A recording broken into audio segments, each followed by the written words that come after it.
First, the Telecommunications Act of 1996 contains a provision that prohibits a telecommunications carrier from disclosing customer proprietary network information, including information that relates to the location of a customer of a telecommunications carrier that's made available to the carrier by the customer solely by virtue of the carrier-customer relationship.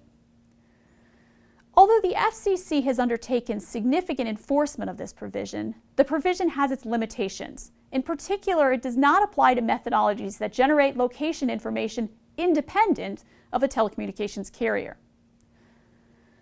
Second, the Stored Communications Act, adopted in 1986 as part of the Electronic Communications Privacy Act, is a federal statute that protects the contents of certain wire and electronic communications, as well as certain customer records.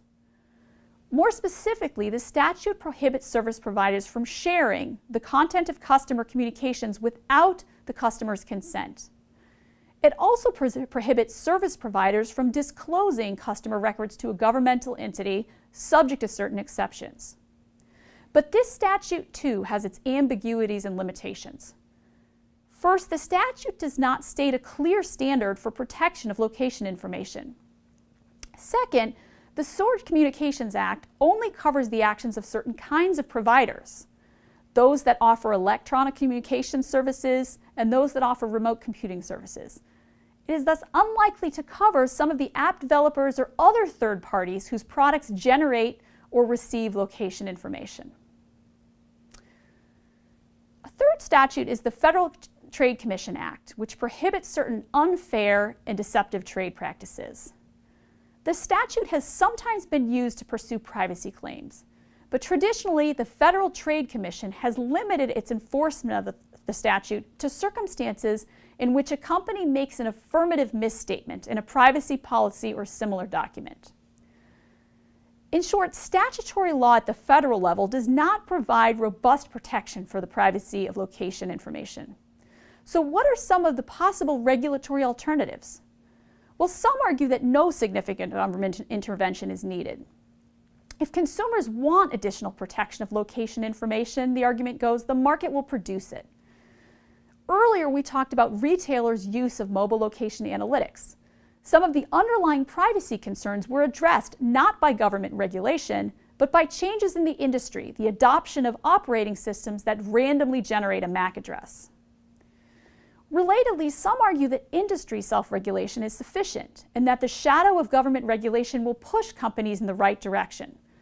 For example, the Federal Trade Commission has long advocated that industries follow Fair Information Practices, or FIPS.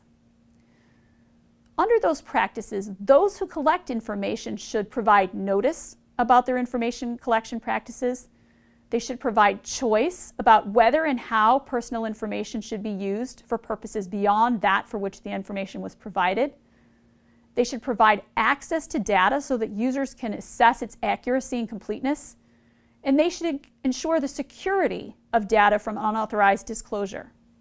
Finally, there should be a mechanism for enforcement to detect and impose sanctions for noncompliance.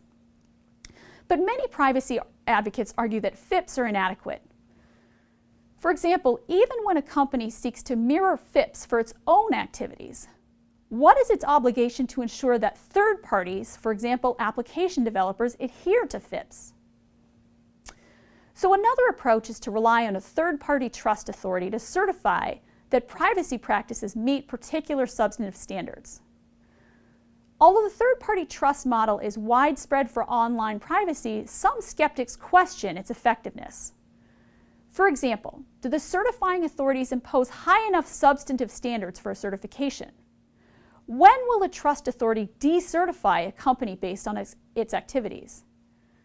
And does the trust authority's underlying revenue model undermine its ability to serve as a neutral arbiter of companies' privacy practices? Finally, another approach to location privacy would be to adopt mandatory standards.